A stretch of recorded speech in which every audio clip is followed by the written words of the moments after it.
The single most successful aspect of the submitted media work is the collaborative process in crafting the final media piece. The finalized version embodies all three members' creativity and our unique approaches to the topic of cancel culture.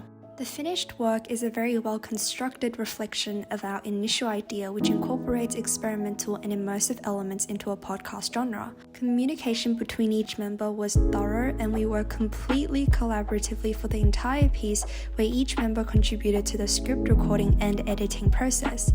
Being able to create a piece that satisfies each contributor is definitely the most rewarding part of the creative process. The single most problematic aspect is probably the research integrated into the audio project. Most of the research we conducted was based around the creation of the simulated cancelled YouTuber persona. It is difficult for the research to appear prominently since it requires the listener to have previous knowledge about the cancelled events occurring on YouTube and a basic awareness of the YouTubers we sampled. Within our investigation into cancel culture, we found that the occurrence of this phenomenon is very much dependent on the participatory culture accumulating on YouTube. This theoretical concept, suggested by Henry Jenkins, is defined as culture in which fans and other consumers are invited to actively participate in the creation and circulation of new content.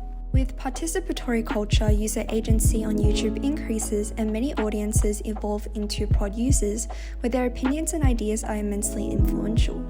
Again, the growth of cancel culture is motivated by the platform's focus on amateur expression, as suggested by Jay Burgess. Acting as an open platform, YouTube encourages users to voice their concerns with inappropriate behavior or content from influencers.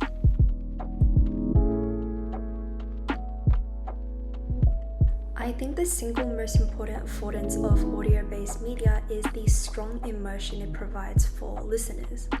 Compared to visual material where there is a certain distance between the spectator and the imageries, audio fully engulfs and surrounds the listener and initiates their imagination. The sound effects, which are familiar to listeners, work collaboratively to construct different settings and imageries within the mind of the listener. The multi-layer soundtrack composed of various sound effects and verbal audio used in our piece creates immense amounts of texture, which effectively enables listeners to exercise their imagination and enhances immersion. The overwhelming and chaotic mass of notifications, combined with the background commotion symbolizing audience outrage, really invite listeners on an audio experience of being cancelled and harassed online.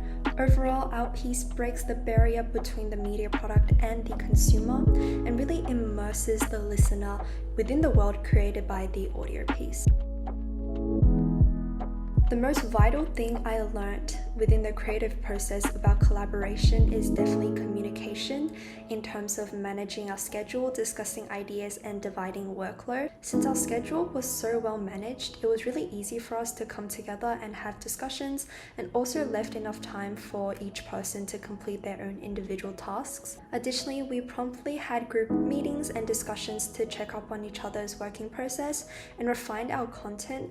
Thus, we were able to work completely collaboratively to finish the piece of work to a high standard. Communication skills are definitely extremely important to my broader development as a media practitioner. Most media projects involve the contribution of a lot of different creative personnel, so I have to get used to conversing and working along with different individuals in uniting our creative vision.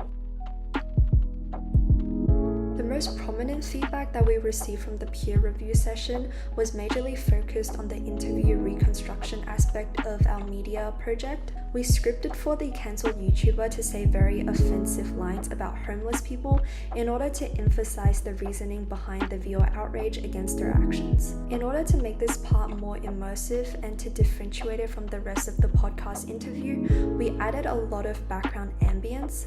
However, our peers thought the background noise drowned out the words spoken and lessened the impact of her comment. Taking this feedback, we minimized the volume of the background audio and added a longer pause silence after her offensive comment, which highlights the drama and provides time for listeners to process the overwhelmingly impactful information. Reflection done.